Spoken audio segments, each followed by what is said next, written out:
I think I agree with Deanna. I think we should decide it tonight. I think we need to take care of this. But the onus of this, as far as advice from council is concerned, is if Steve wants to recuse himself, that's Steve's decision as an elected official. If he stays in, we deal with it. But that would be my opinion. Thank you, Madam Mayor. Woody? Well, along those same lines, if we took a couple of days and Steve could figure out his method and see if what he feels is unjust, what you're voting against, then maybe in a couple of days he'll go, oh, this is true. It is a lawsuit. It is this. There seems to be a lot of questions. It's his word against him, and you guys need to go to your guy or your county guy and get your advice from your guys. And Mike does the same thing, and we find some, I mean, if it's true, I don't see where you would have a problem going, well, I read the Constitution, but, oh, we forgot these amendments that they added that changed it. There's no amendments. Everything changes. Well, the Constitution of the State of Idaho, Article 8, Section 3, has not been amended. So it's very clear. I can illustrate that Right. to you if you would like right now. No, I don't want that right now. What I want to know is... You took an oath to support the Constitution of the State of Idaho, but you don't want to know about it? Boy, buddy, you want me to vote against you? Come on, ease off. I'm saying that this judicial confirmation that's been done, you're saying, no way. It's illegal and you can't do it. That's what you're saying. That's what the Constitution says. That's not what I'm saying. Oh. The Constitution is clear. Okay. So there's a separate provision for it under the rules of statutory construction. That's why. Otherwise, it would be superfluous for it to be there. Superfluous. Steve, are you an attorney? Because I'm not. I do not have a law degree. However, I am an elected representative of the city of Coeur d'Alene, which a legislator, lawmaker. I've taken it upon myself to do research and study the Constitution and the statutes of the state of Idaho. This is quite clear. I appreciate that, and I am all those things too, although I'm not an attorney, and I feel just the opposite. And so the challenge is, how do you do work together, and how do you get these things to be fair? I think we are running a risk if we have an adverse party in discussions about litigation before the city.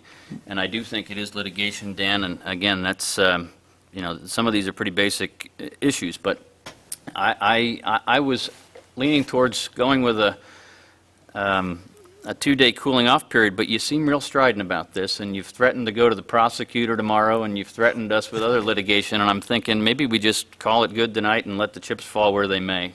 Mike, I wonder, would you consider a change to your motion so it is not personal? This motion, the way it reads, I think, it specifically excludes Dan.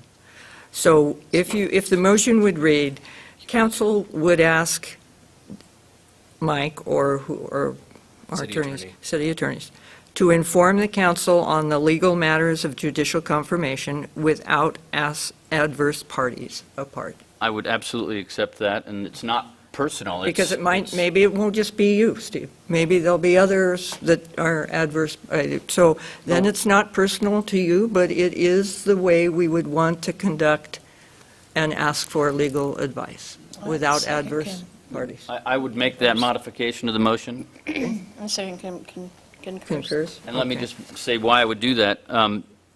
One of the things that's drilled into us as elected officials when we get elected is that independently you have no authority. You are only as good as a majority vote on the council. And so if the majority vote on this topic went against my wishes, I would be duty-bound by the oath that I swore to stand up and support the position of the council. I may not like it, I can grumble about it, but I would not go in front of a judge and indicate that I am an adverse party to that unless I was willing to take the consequences.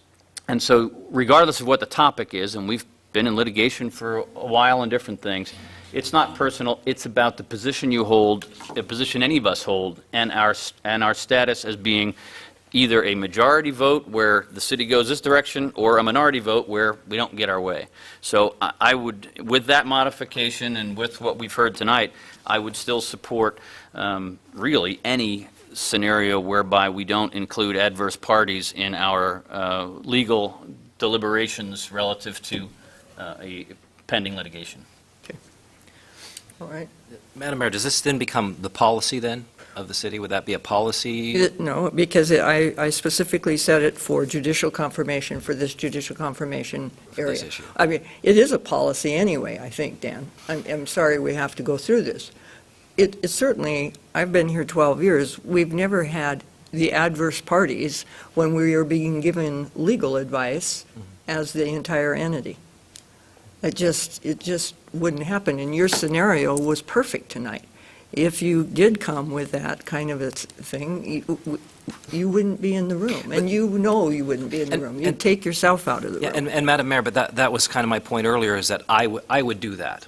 And I believe that should be the individual's decision. And then if I decided that I was going to stay in there, then obviously that creates, more hair on the issue for the city's legal department. But that, again, that would be my decision as an individual councilman. And I In the think, meantime, you though, know, Dan, we have to be able to move forward and have legal advice if we need it. Maybe we won't have to use this, but if we have to have legal advice, I don't think we want to be in that room, ask an adverse party to leave, and have a refusal to leave, and without having this in front of us.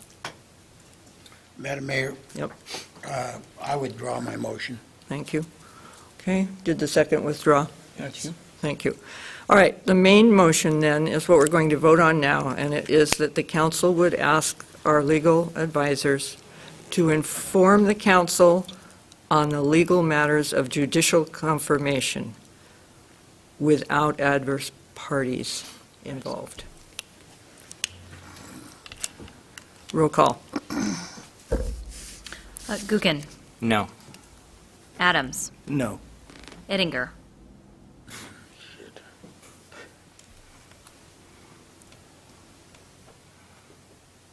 Yes. Kennedy, Yes. McEvers, Yeah. Goodlander. Yes. Motion carried.